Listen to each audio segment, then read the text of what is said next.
দৌড়ে এসে মামুনুল হককে জড়িয়ে ধরে কান্না শুরু করলেন পুলিশ ইন্সপেক্টর। হুট করে এমনি একটি ছবি সামাজিক যোগাযোগ মাধ্যমে ভাইরাল। এই ছবির রহস্য কি? তবে কি গ্রেফতার মামুনুল হক? তার রহস্য উন্মোচন সহ মামলার সবশেষ আপডেট থাকছে ভিডিওটিতে। এদিকে মামলা নিয়ে মুখ খুলেছেন জুনায়েদ বাবুনগরী সাহেব, জানিয়েছেন এ মামলা নাজাতের উসিলা হবে, কোনো ভয় করি না। অন্যদিকে ভাস্কর্য ভাঙচুরে জড়িতদের দেশ থেকে তাড়িয়ে দিতে হবে দাবি নিয়ে মাঠে নেমেছে সাংবাদিকরা, এবং চাপে ফেলতে হেফাজত নেতাদের মামলাগুলো ফের সচল করা হচ্ছে। এ সকল বিষয়ের বিস্তারিত সহ অবিশ্বাস্য এক কারণে এক ছাত্রলীগ নেতাকে গ্রেফতারের ঘটনা জানতে আমাদের সাথেই থাকুন। শুরু করছি বিস্তারিত সংবাদ। দৌড়ে এসে শীতের সকালে আল্লামা মামুনুলকে জড়িয়ে ধরে কান্না শুরু করলেন পুলিশ ইন্সপেক্টর। এমনই একটি দৃশ্য সামাজিক যোগাযোগ মাধ্যম ফেসবুকে ভাইরাল হয়। এই দৃশ্যটি কোথাকার, কবের, কিংবা কে সেই পুলিশ ইন্সপেক্টর? কেনই বা তিনি মামুনুল হককে জড়িয়ে ধরে কেঁদেছে তার কোনো তথ্যই জানা যায়নি। তবে এই ছবিটি ভাইরাল করে মামুনুল হককে গ্রেফতারের যে খবর ছড়ানো হচ্ছে তা সঠিক নয়। মামুনুল হক এখন অবধি গ্রেফতার হননি। তবে মামুনুল হক সহ জুনায়েদ বাবুনগরী ও চরমনাইয়ের পীর সাহেবের বিপক্ষে বঙ্গবন্ধুর ভাস্কর্যের বিরোধিতা করে বক্তব্য দেয়ায় রাষ্ট্রদ্রোহের অভিযোগে করা দুটি মামলা আমলে নিয়েছেন আদালত। মামলা দুটি আগামী ৭ জানুয়ারির মধ্যে তদন্ত করে প্রতিবেদন জমা দিতে পুলিশ ব্যুরো অফ ইনভেস্টিগেশনকে পিবিআই নির্দেশ দেওয়া হয়েছে। ৭ ডিসেম্বর দুপুরে ঢাকার মুখ্য মহানগর হাকিম সত্যব্রত শিকদার আদালতে এ আদেশ দেন। এর মধ্যে একটি মামলার আরজিতে হেফাজতে ইসলামের আমির জুনায়েদ বাবুনগরী খেলাফত মজলিসের ভারপ্রাপ্ত মহাসচিব মামুনুল হক এবং ইসলামী আন্দোলন বাংলাদেশের নায়েবে আমির সৈয়দ ফয়জুল করিমকে আসামি করা হয়েছে। অন্য মামলায় আসামি করা হয়েছে হেফাজতের যুগ্ম মহাসচিব মামুনুল হককে। মুক্তিযুদ্ধ মঞ্চের সভাপতি আমিনুল ইসলাম বুলবুল সকালে ঢাকার মহানগর হাকিম সত্যব্রত শিকদারের আদালতে প্রথম মামলাটি করেন। ওই দিন ঢাকা বিশ্ববিদ্যালয় সাংবাদিক সমিতির কার্যালয়ের সংবাদ সম্মেলনে লিখিত বক্তব্যে সংগঠনটির সাধারণ সম্পাদক মোহাম্মদ আল মামুন বলেন, কিছুদিন আগে মৌলবাদী অপশক্তি মামুনুল হক ও ফয়জুল করিম কর্তৃক জাতির পিতা বঙ্গবন্ধু শেখ মুজিবুর রহমানের ভাস্কর্য ভেঙে বুড়িগঙ্গা নদীতে ফেলে দেওয়ার হুমকি দেওয়া হয়েছে। দেশের সংবিধান ও মুক্তিযুদ্ধের চেতনা বিরোধী এহেন বক্তব্যের বিরুদ্ধে তীব্র নিন্দা ও প্রতিবাদ জানাচ্ছে মুক্তিযুদ্ধ মঞ্চ। একই সাথে তাদের বিরুদ্ধে রাষ্ট্রদ্রোহ মামলা করার নীতিগত সিদ্ধান্ত নিয়েছে মুক্তিযুদ্ধ মঞ্চ। তিনি বলেন, আমরা দুঃখের সাথে লক্ষ্য করছি ভাস্কর্যের বিরোধিতার নামে জাতির পিতা বঙ্গবন্ধু শেখ মুজিবুর রহমানকে কটাক্ষ ও অবমাননা করে মামুনুল গংরা প্রকাশ্যে বড় বড় গলায় কথা বলছে। মৌলবাদী অপশক্তিরা ধর্মের দোহাই দিয়ে ভাস্কর্য নিষিদ্ধ বলে মানুষের মাঝে বিভ্রান্তি ছড়াচ্ছে। এরা ভাস্কর্য ও মূর্তির পার্থক্যের অপব্যাখ্যা দিয়ে ঘোলা পানিতে মাছ শিকারের চেষ্টা করছে। তাদের বিরুদ্ধে দ্রুত আইনগত পদক্ষেপ না নিলে আমরা দেশ ও জাতি সমূহ বিপর্যয়ের আশঙ্কা প্রকাশ করছি। অবিলম্বে তাদের গ্রেফতার করে দৃষ্টান্তমূলক শাস্তি দিতে হবে। এ মামলার প্রতিক্রিয়ার বাবুনগরী জানিয়েছেন, এটাই নাজাতের উসিলা হবে, এটাই আমাদের সৌভাগ্য।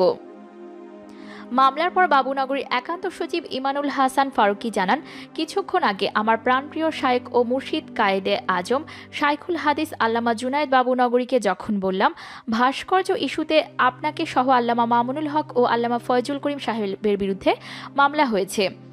ইনামুল হাসান ফারুকী জানান, হুজুর এসে বললেন কোরআন হাদিসের বাণী পৌঁছাতে গিয়ে ভাস্কর্যের বিরুদ্ধে বক্তব্য দেওয়ায় আমাদের নামে মামলা হয়েছে।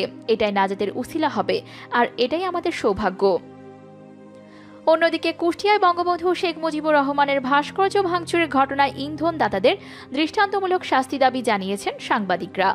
৭ ডিসেম্বর দুপুর ১২টায় জাতীয় প্রেস ক্লাবে আয়োজিত এক মানববন্ধনে এ দাবি জানানো হয়। মানববন্ধনে সাংবাদিক নেতা ও ভারতের নয়াদিল্লিতে বাংলাদেশ হাই কমিশনের প্রেস মিনিস্টার শাবান মাহমুদ বলেন, ভাস্কর্য ভাঙচুরের সঙ্গে যে অপশক্তি জড়িত তাদের এই দেশ থেকে তাড়িয়ে দিতে হবে।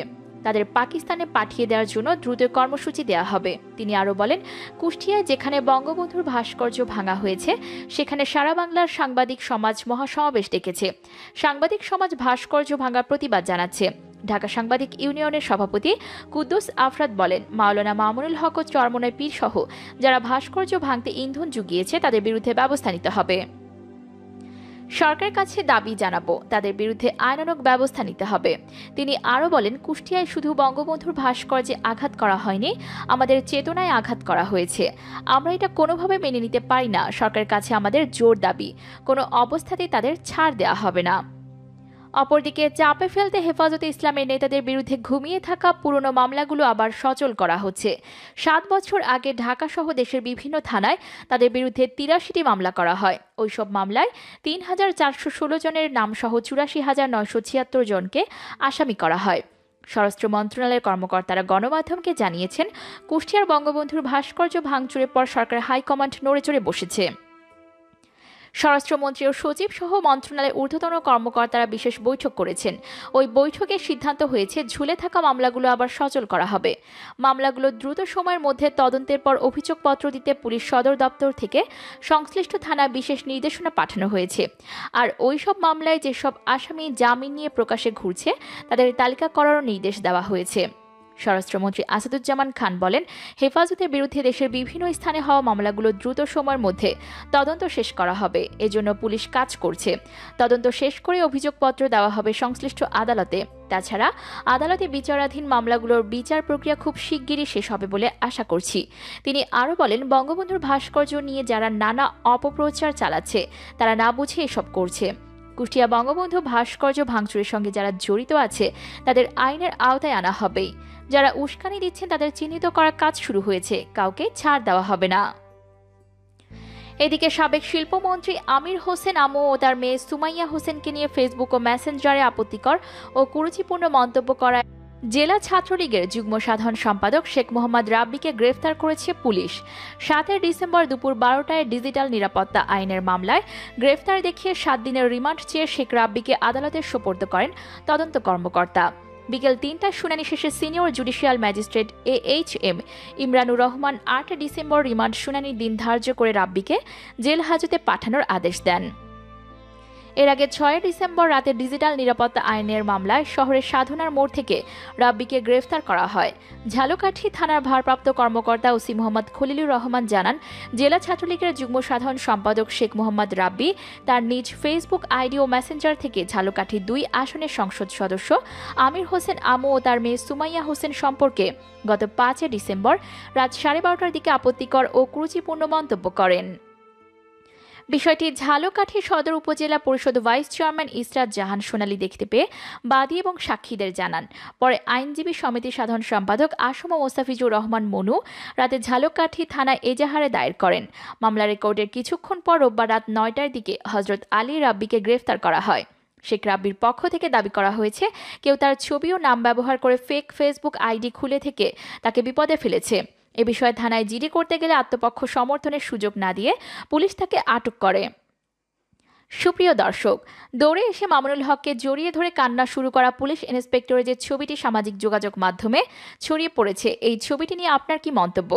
ঠিক কী কারণে পুলিশ ভাইটি মামুনুল হককে দৌড়ে এসে জড়িয়ে ধরলেন? কেন বা তিনি কান্না শুরু করলেন? কমেন্ট করে জানিয়ে দিন এ নিয়ে আপনার ধারণা। মতামত জানাতে ভুলবেন না অন্যান্য বিষয়গুলো নিয়েও। গরম গরম এই খবরগুলো আপনার পরিচিত জনদের মাঝে ছড়িয়ে দিতে ভিডিওটিতে অবশ্যই একটি লাইক দিন ও অসংখ্য শেয়ার করুন। দেশের চলমান সকল ঘটনার বিস্তারিত আপডেট সবার আগে জানতে আমাদের চ্যানেলটি সাবস্ক্রাইব করে আমাদের সঙ্গেই যুক্ত থাকুন। ধন্যবাদ এতক্ষণ সংবাদটি শোনার জন্য।